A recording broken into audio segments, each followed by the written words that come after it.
Well, I think we can go ahead and get started now. So first of all, good evening, everyone. And thank you all for joining us.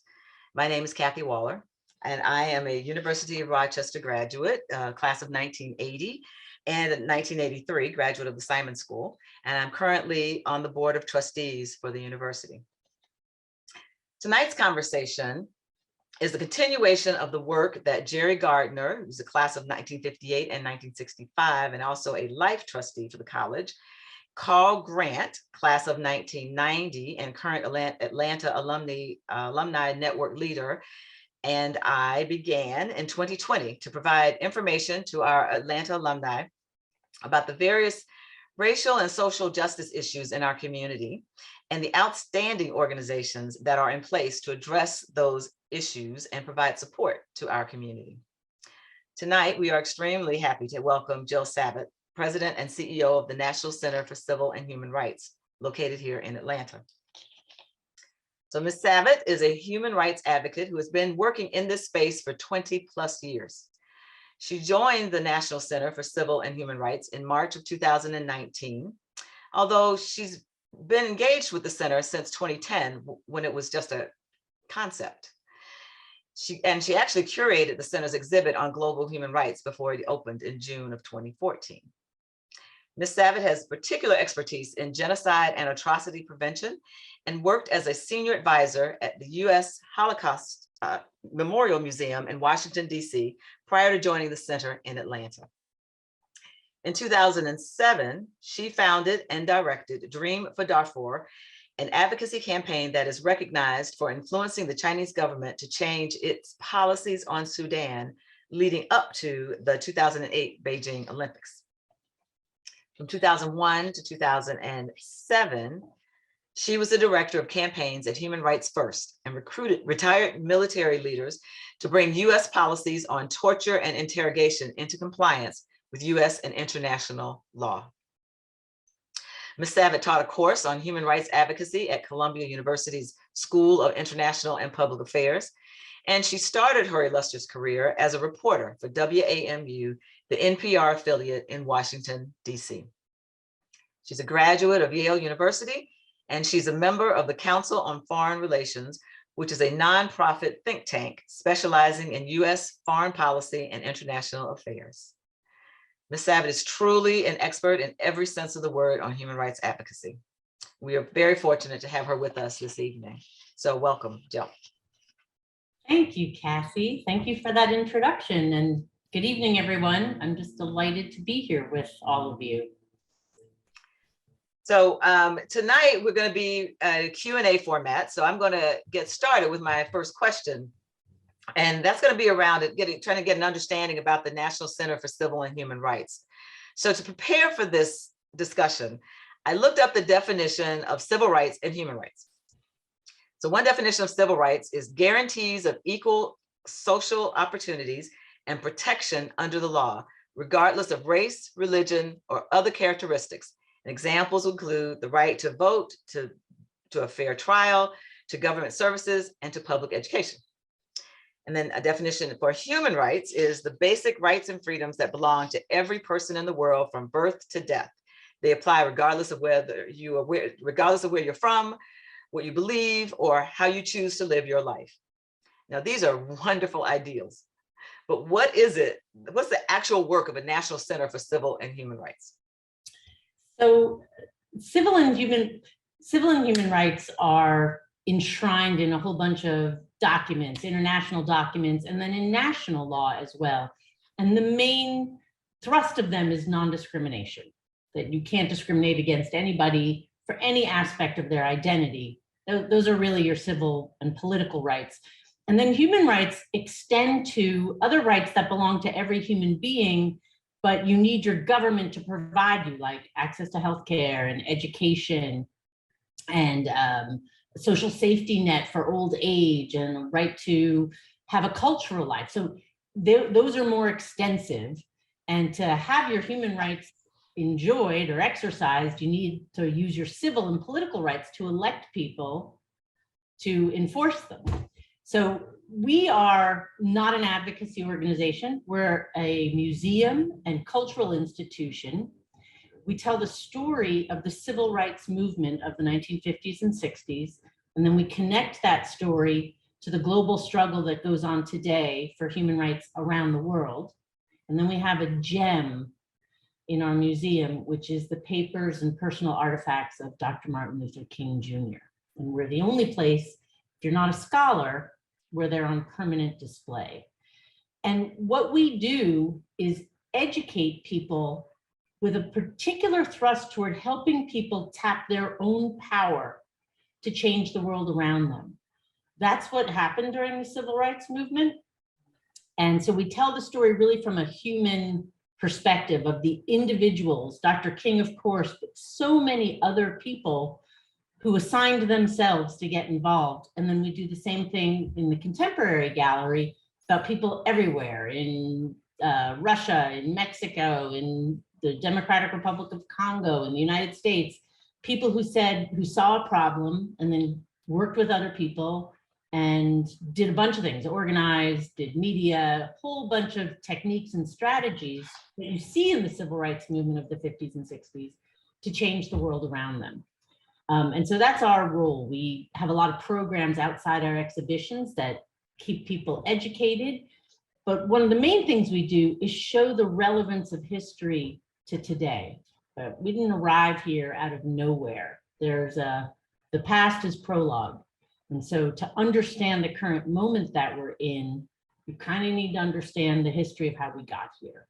So that's a brief sum of what we do at the center. Is that what it means to be a cultural institution?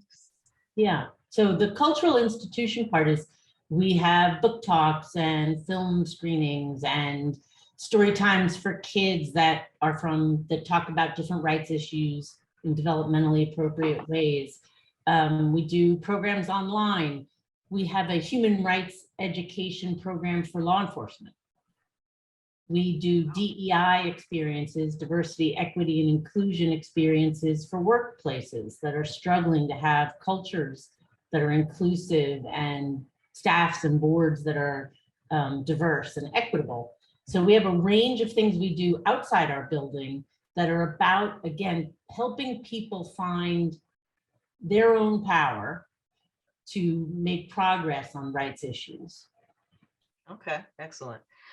So, since the murder of George Floyd, I've had a lot of white people express sincere surprise and say that they thought racial justice issues had been improving. And I contrast that to the conversations I've had with Black and brown skinned people who say they thought things were at one point headed to a more stable place, but then in the last 5 to 10 years, that it's felt more like a substantial number of people were trying to take things back to a place, frankly, that was more racially segregated and dangerous for Black and brown citizens. So as a person who has expertise in this area, where do you think we are in the United States on that continuum of, on the one hand, improvement versus on the other hand, headed back to this more dangerous time? So, the progress on civil rights in our country has never been linear. It is a push and pull from all the way back. And the way I view it is the history of civil rights is really the history of our democracy. The extent to which people have a say in governance, people are allowed to participate. It's about who's included, who's left out. And I think what's difficult for people to remember is that America has an incredible history of progress, but also retreat on civil rights. And it has happened throughout our entire history since the very beginning. We had 200 years of slavery, of keeping people as property, human bondage. And at the same time, there was a vibrant and active abolitionist movement that fought tirelessly to end it. And that in a civil war, eventually the ideals of freedom won. So it's always been push and pull. Right now, our country, and I'll add, that's what democracy is. It's about progress. There's a famous saying, there's nothing wrong with America that can't be fixed by what's right with America. And that's how many people can you galvanize to get involved, to make their will known to those in power, and to put people in power who express their views. So I think we're at a huge crossroads in our country right now. We've had, there's all this research that says in America, we're in our 15th straight year of backsliding, democratic decline, backsliding on just core democratic values. And I think we're at a moment where we have to protect our democracy, the right to vote, the right to engage without the prospect of violence, that people can have a say in their government, that people who work hard and do fulfill their obligations can fulfill their potential. And we are unbelievably polarized, politically paralyzed, and binary. We're right and left and red and blue and vaxxed and unvaxxed. And we've gotten to a point where civil discussion has become difficult. So I think that, now answering your question, sorry, that was my prelude to the George Floyd moment presents an incredible opportunity. I think you've seen corporate America, you've seen politicians, you've seen white people say, I'm awake right now to what's going on. I see it in a very different way. At the same time, we have unbelievably regressive policies afoot, where there's a minority control in the country that doesn't represent the majority of how people are feeling and voting. And so what to do in this moment is mobilize more people, is do everything we can through the courts and the laws to make sure that we crack open what is feeling like a more closed society. I hear you talk about this, and I wonder, and I guess maybe it's my own kind of personal perspective as well, when you oppress a group of people, right, long enough, if you are successful at that oppression, right, and to what end, I don't know exactly what you want from that end, but let's just say you are successful with your oppression. At some point, if oppression doesn't just stop there, right? It feels like the people who are oppressing get oppressed, because oppression doesn't just stop because you were successful with that campaign. It has to keep going. And so ultimately, who's the victor here, right? Who wins?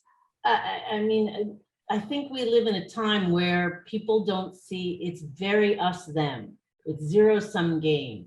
For me to win, you have to lose. That is a mentality that we have. And we have a history of racial hierarchy in our country. But that doesn't stop with Black and brown people then, because let's just say if you get your way, they all lose, you win. You still have to find a way to win. So you still have to other people then have to lose. Yeah, that is like eating your own kind of thing, right? Yeah, and that's the dynamic that we've had historically. There is a precedent for it in our country where that happened. And I think there is a threat that's what we're returning to, that there is a group that has a particular viewpoint and they want to be on top. And the problem is that the system's getting a little rigged to advantage that group. To what end? So I have spent most of my career, the vast majority, working internationally. Right. And some of the warning signs of what repressive regimes do, I'm not saying that the United States is a repressive regime, but some of the warning signs are there about control through violence, which is terrorism, and that there is a threat that some of these warning signs, if we don't heed them, that you could go to a strongman, more authoritarian system of government. Yeah. That's how it has worked out in other places. Right. Which then, impresses everybody, that's not in your group, right? Rights taken away from one group, it's usually, bullies pick on the people who they think others are least likely to protect. Right. That's how it happens. And so you've seen it against people who are Black and brown, you've seen it against Jews, you've seen it against Muslims. And once rights get taken away from one group, It the just other continues. groups are next. The other groups are next. That's the other exactly right. groups are next. It's Right. so that's how it tends to work, but it's the Right. amassing of control through supposedly democratic means that allows that to happen. That's how Right. that's how democracies fall apart. That's what happened in Germany in the 1930s. It was all done legally. Mm-hmm. Yeah. Well, so it looks like everybody needs to recognize they need to be part of this fight because it could go to them next, right? Yeah. Okay. Well, shortly after we started these monthly discussions, we were asked by someone why Atlanta, with its significant numbers of Black leaders, was perceived as having a racial problem. So is Atlanta better from a human rights perspective than other major cities in the US? What do you think? I think there are so many measurements that you could do this on. I think one of the chronic problems in Atlanta is economic opportunity across racial communities. We see that there is a really, that poverty is a real problem, and opportunity has been a huge problem. So there is a level on which Atlanta is a racial utopia. Black and white people at upper economic levels are more integrated. A lot of neighborhoods are integrated. You go to movies and restaurants and you'd think, wow, this is an ideal place. But it has mass. And so on that level, Atlanta is fantastic. It's a Black Mecca. There's so much of really vibrant Black community in our leadership, in technology, in all kinds of ways. And then in the immigrant communities and in the Black community where people are of lower incomes, it's really quite devastating. Mm-hmm. And Atlanta's not alone in that. That is not unique. I think the utopia part is more unique. There are few other cities that can claim that and that have the heritage that Atlanta has. And so that's a little bit of what's disappointing in Atlanta, is that there's an issue that we haven't been able to knock. And the more popular Atlanta gets and more companies come here, the community that has been not invested in, has been underestimated and underinvested in, continues to stay that way. And it's being actually in our city being pushed out of the city. Right. And we've just had an election here in our city with commitments on housing, on homelessness, on a whole range of things. But again, we can blame our leaders and just hold them accountable and just say it's up to them. But we elect them. And I think about this sometime. You could have a note in your calendar to call your elected leaders every week and say, what are you going to do about this? I'm upset. Mm-hmm. And we talked about this at the beginning of the pandemic. We ran a program that it was called Campaign for Equal Dignity. And the main part of it was a pledge to get people to call their elected leaders to say, I need you, there's a social contract here and I need you to enforce it. And just get in the habit of calling their leaders at all levels of government. People don't do it. They might go on a website and send an email. It's a big difference, and it's not hard to do. It's a phone call. Mm-hmm. You pick up the phone and you call and you lodge your displeasure or your pleasure. If you like something, certainly tell your leaders they did a good job. But we've gotten very out of the habit of feeling like our elected leaders work for us. But they do. We're actually the boss. And so just something to think about. It would take you 10 minutes, if you did it once a week, 10 minutes a week, to call a couple of your leaders at any level, your Congress people, your city council, your county commissioner, and let them know you don't like something.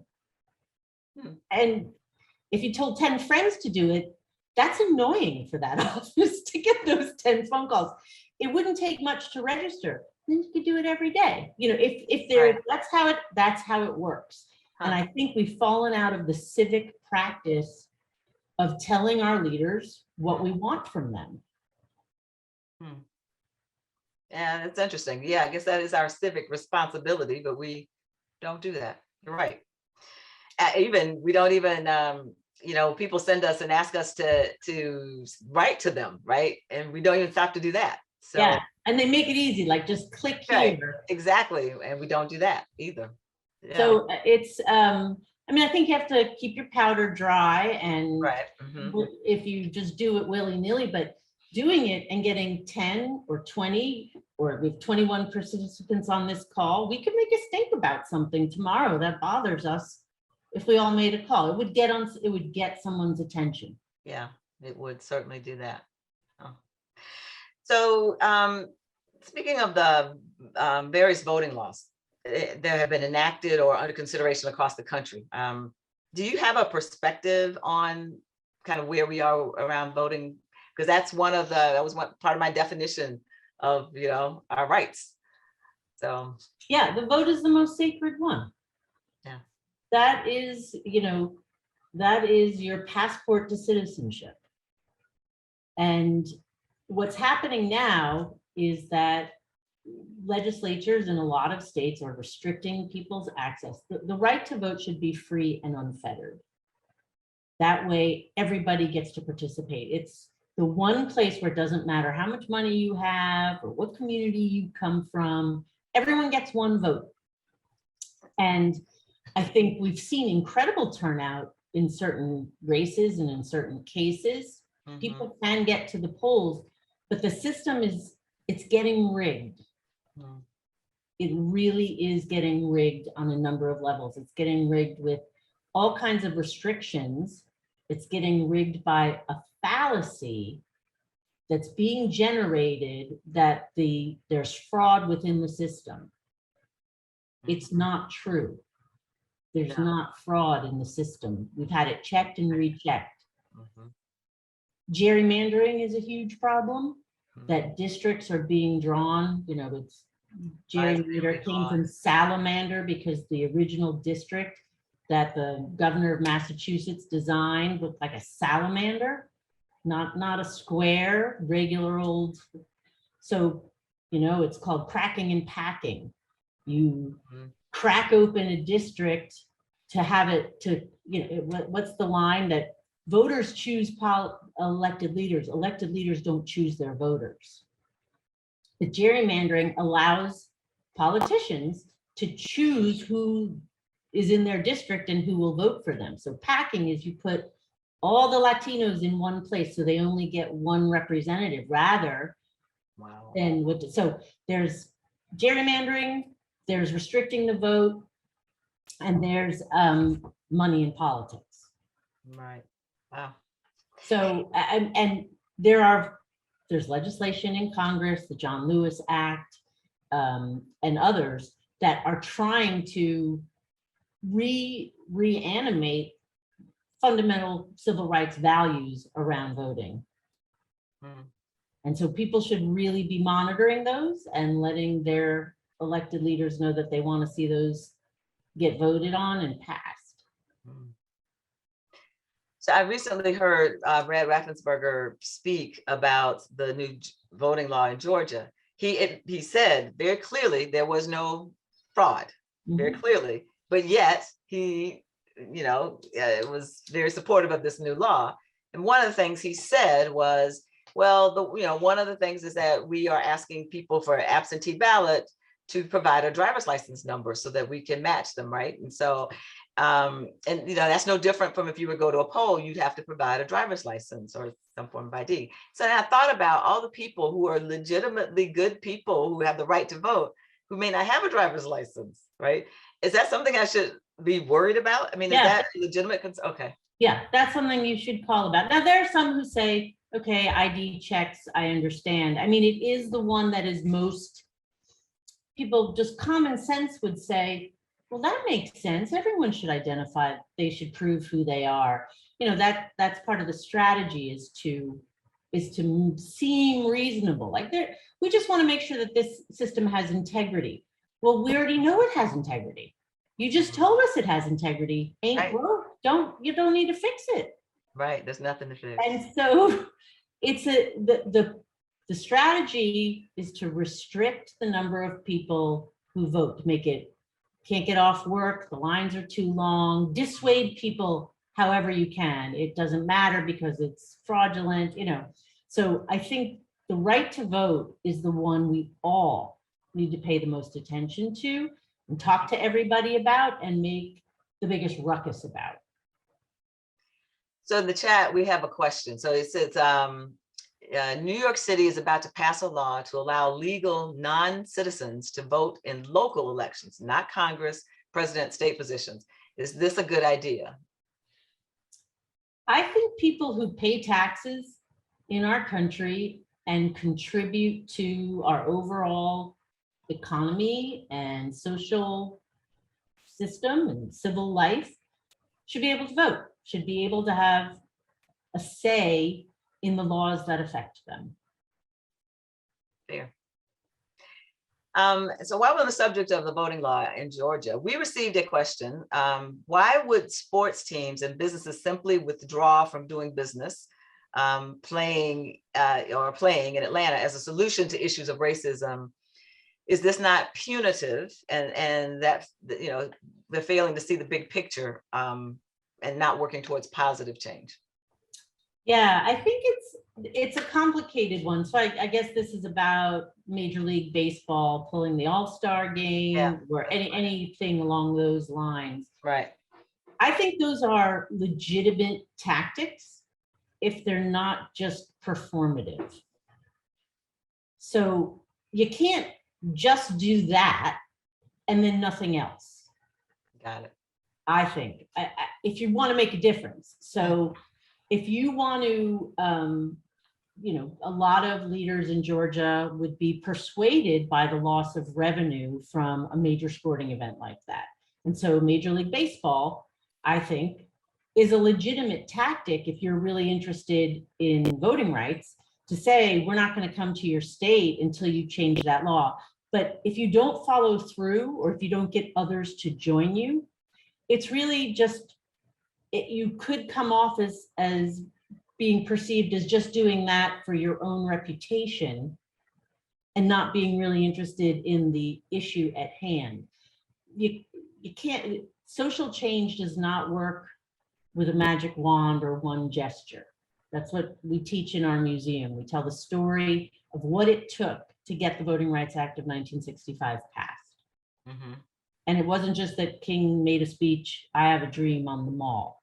It's years of concerted, coordinated, strategic effort.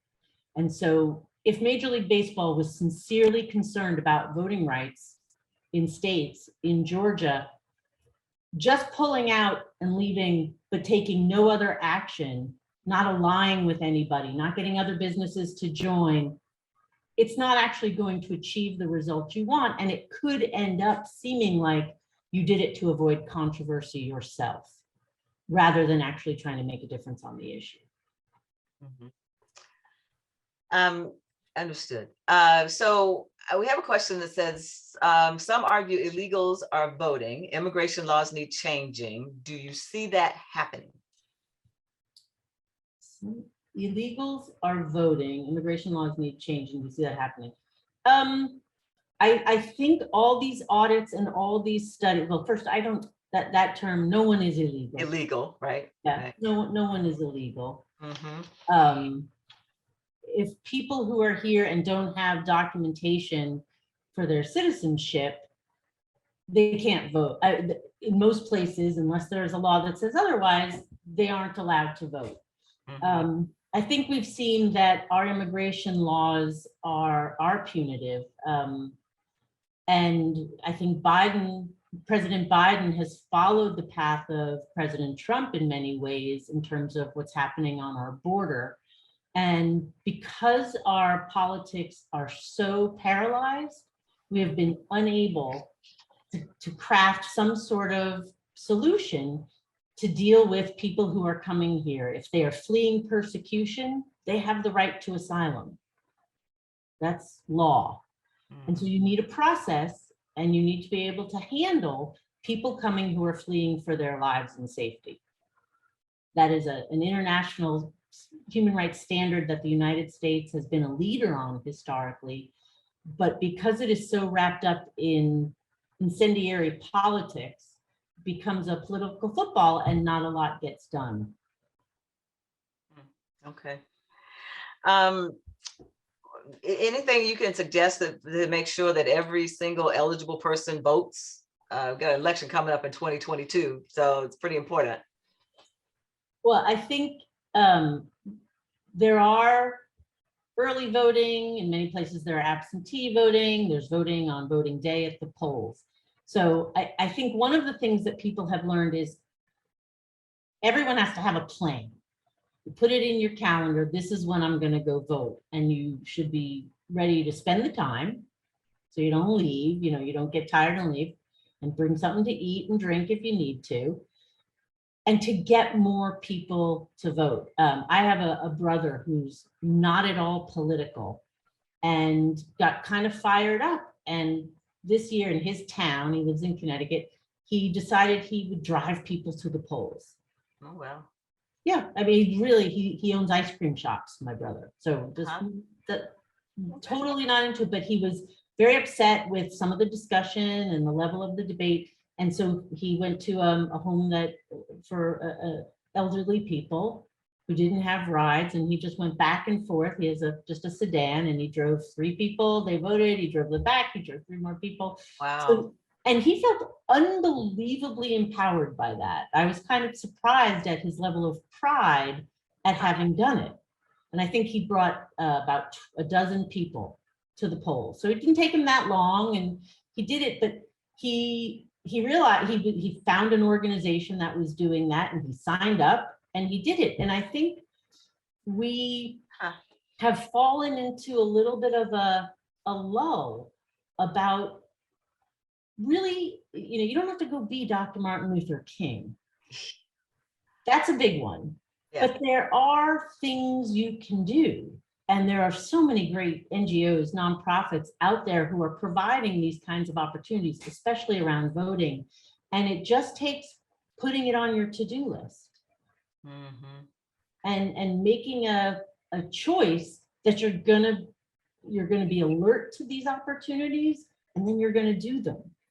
And I can tell you, he's almost 60 years old, had never done anything political, and he felt very patriotic. It gave him this sense of pride that he helped and contributed. Yeah. Well, we all need to find our way, but we all need to do something.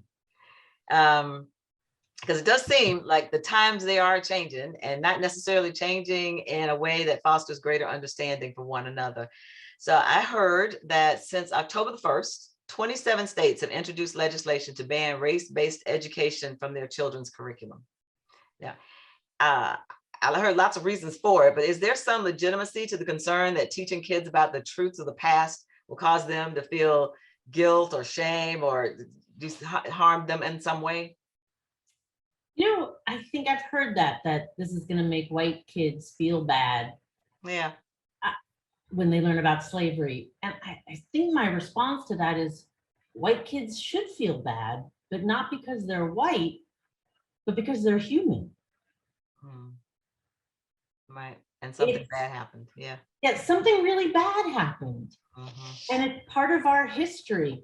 And then something really good happened that ended it. And it's part of a large story. There's this Ben Franklin quote that a half truth is often a great lie. Right. And if you don't tell the whole story, if you don't understand where we've been as a country, and I think people largely don't know the fullness of our history, then you can't understand where we are, and you can't make a plan to do things in a different way going forward. So we've had, we're not the greatest on history education in our country. No. And especially one of the things that I think is the most important as the director of a history museum is in our history is the period of Reconstruction and what followed it. So we're actually building a new wing at our museum because we start in 1950, but we've decided you can't really understand 1950 unless you go back to kind of 1850. Because the 100 years before the Voting Rights Act passed, was the Civil War ended, and that 100-year period is really important to understand the denial of certain parts of our past that people didn't want to publicize, didn't want known. And I see this whole debate about teaching things in school as part of that. It's trying to codify that, and it has enraged people, but it's kind of a false issue. You can't teach the Constitution. You literally cannot teach the Constitution without talking about race. It says, all men are created equal, no women there. And some of the people in the country were only counted 3/5, and it's all in that document. Right. So it lays out a paradox. And so should we not teach the Constitution? It's the history and the facts aren't going to hurt us. Right. Like imagine going to your doctor and only telling them some of your symptoms. Yeah. You can't get a plan to get well. You're going to continue Right. in your vision. Or the other way around. What if your doctor, you go to the doctor and you've got something that hurts you and the doctor only tells you good news? Right. How can you get better? How can you get on a path towards recovery? You can't. So you have to be, the facts are the facts. And sugarcoating them or trying to hide them, they're still going to be available to people, and we're just delaying the process of creating good citizens, which is part of what school is supposed to do. Okay. Well, it seems like there'd be a lot of history they'd have to leave out if they want to talk. If they want to eliminate bad news, Yeah, a lot of things to leave out. Yeah. What can we do? This was another question from the chat, to resolve the political paralysis.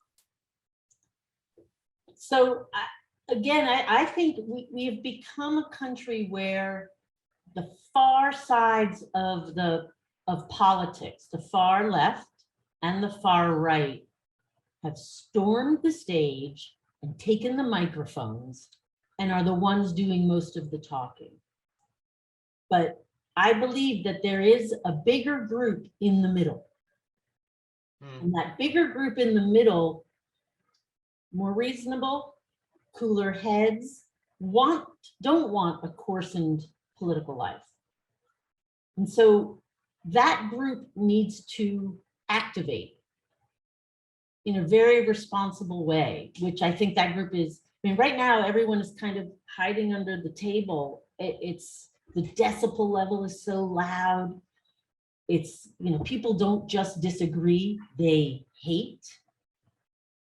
And so a lot of the things we're talking about is, what do we do for these people? It's the question I get most of all from visitors at our museum is, what can I do?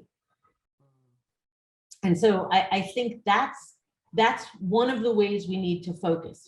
Our primary system in this country motivates the most extreme people because that's who votes in primary elections.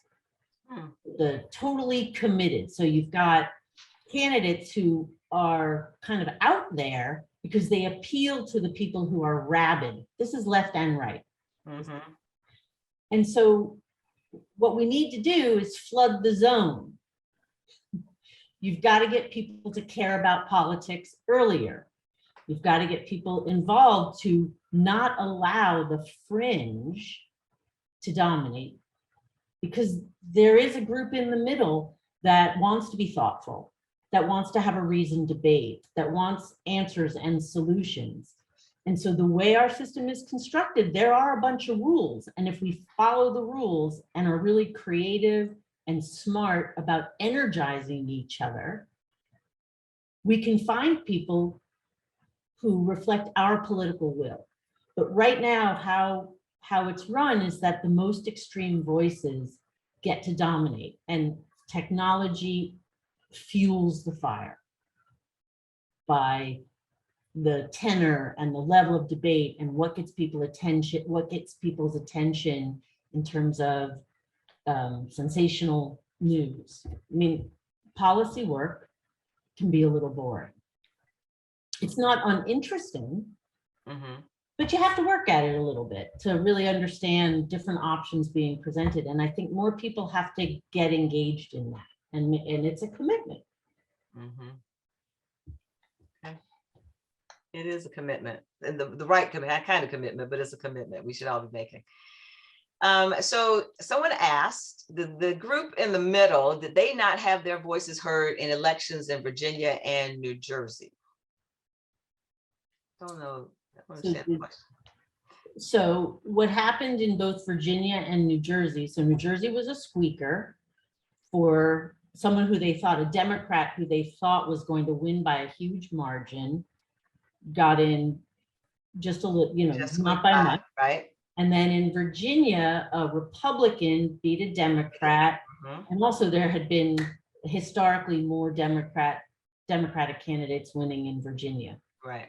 The answer of how one race that wasn't expected to be close was close, and how the other race where the one was supposed to win but the other pulled ahead was mobilization of constituents. So the more people you mobilize is the more votes you get. I don't think the numbers suggest that there weren't fewer people to vote for the losers. There just weren't. They were out there, they just didn't vote. So the question was, did the middle not have its voice heard? The middle didn't organize and motivate and mobilize. So, right. Yeah. So again, we need to get everybody out to vote. Yeah. Right. And do what we can to get people to vote. Do you feel the two-party system still serves us, or would a parliamentary system serve us better? There are so many interesting reform ideas about the system. Right now, it's not working right now, our system, our two-party system. And there are so many ways that we could get to better representation. I think one that's really interesting is ranked choice, where you don't look at just individual districts, but you get to rank a bunch of candidates. And that way people can pool their votes for certain people and you get a more representative group of people. But this, winner take all system that we have, again, allows for people who are more extreme and with small but unbelievably committed followings to win. So, a parliamentary system, I think that's based on having to form coalitions with people, and it does make for the more extreme views to get watered down because you have to work in coalition with other people, otherwise you don't get to be in charge. And so I think there are parliamentary traits that we could adopt under our system that would make it so that the will of a wider group of people was followed. So is campaign reform necessary for something like that to happen? I mean, because people put a lot of money into these elections, and then the winners and losers. So some people threw away their money, some people, were successful, but a lot of money gets spent, and it could be spent in so many other really positive ways. So do we also need to reform that part of the process? Yeah, I mean, campaign finance reform has been on the agenda. As long as the group in power is benefited by the status quo, it is hard. People don't give up their power too easily. And so I think part of what needs to happen is under the rules that we have, we could put people in and take people out, but it would require a sustained effort by a lot of people who are currently not engaged. Yeah. I think voting is not just a privilege, it's a responsibility. Yeah, it's a duty. Yeah. It's actually the minimum duty. Mhm. And so it's not seeing that as your only contribution to political life. It's great, everybody should vote. But I think there is more that can be done. And if we want to turn the tide, if we want to have leaders who are more pragmatic, more practical, who are willing to compromise, Mm. politics is the art of the compromise. And right now, politics are in lockstep. And there's the threat of being canceled or of being shunned or exiled. And as long as that mentality exists, democracy is at risk. And why democracy is at risk is because the more a minority that's in power gets to fix all the rules, the harder it is to change. We still have an opportunity to use the rules in place to fix it. But with state houses across the country rejiggering districts, you could have permanent one-party control of state houses who then get to make all the laws in that state. And you see it could get more and more restricted. Mhm. So what is the unique, what is it that's unique that the center is doing about racism? So we do a bunch of things focused around conversation. So once a month, we've been bringing together 20 police officers with 20 community members who lean toward defund or abolish the police. Mm. And we bring this group of 40, we break them into smaller groups, and we have them talk to each other. So they're not on either side of a protest with megaphones and screaming. Mm-hmm. If you sit down with somebody, Yeah. you have a more reasonable conversation. All the dynamics of being with somebody, and we do these on Zoom, so it's not like we're in person, Right. but sometimes sitting down with someone over a meal Mm-hmm. changes your behavior than if you're screaming at them from a protest or online where there is no consequence and you can just kind of flame. So we do a whole range of these conversations, and we find that if someone goes through the experience of going through our exhibits and understands some of the things from the past, you have more empathy for what someone has been through or what their family has been through. And so I find that with everything going on right now in our country, bringing people together for very powerful, honest, and brave conversations is one of the best antidotes that we can have.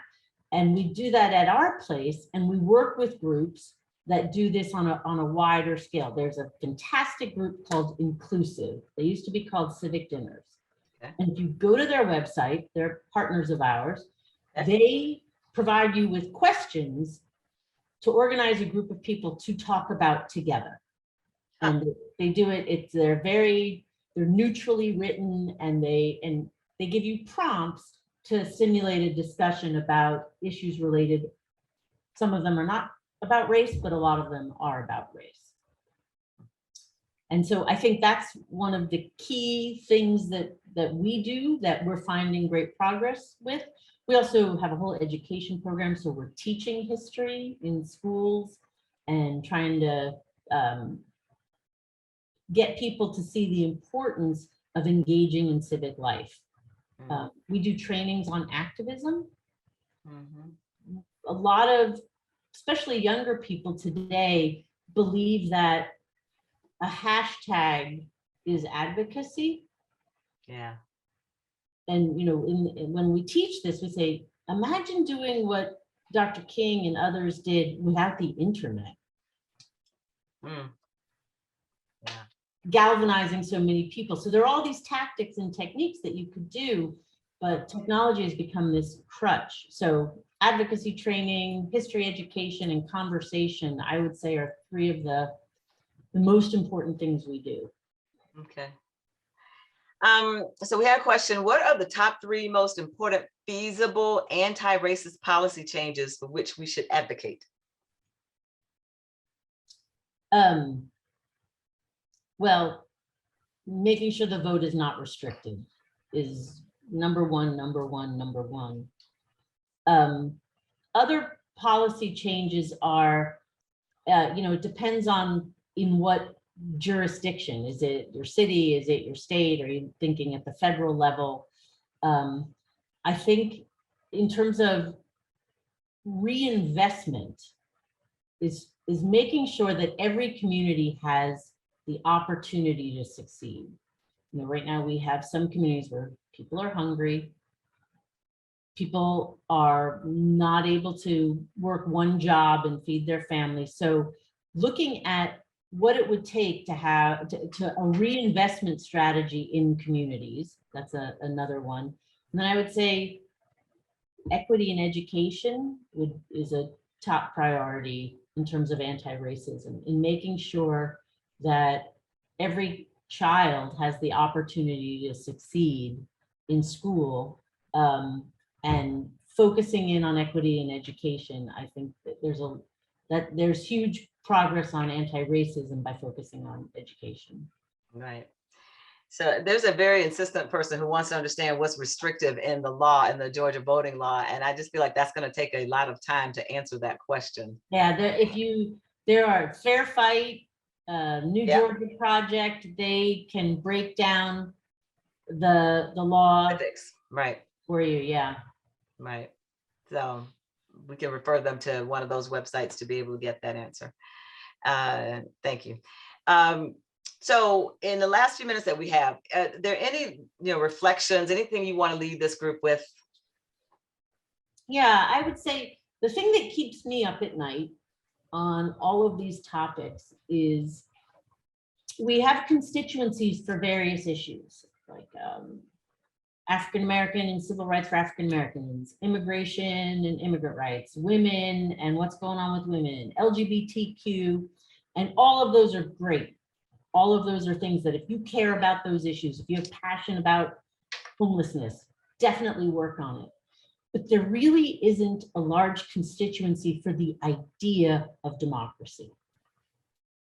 And all of those issues will not be solved, we will make no progress on any individual atomized issue unless more people begin to care about some of the fundamental changes to the democratic system that are happening.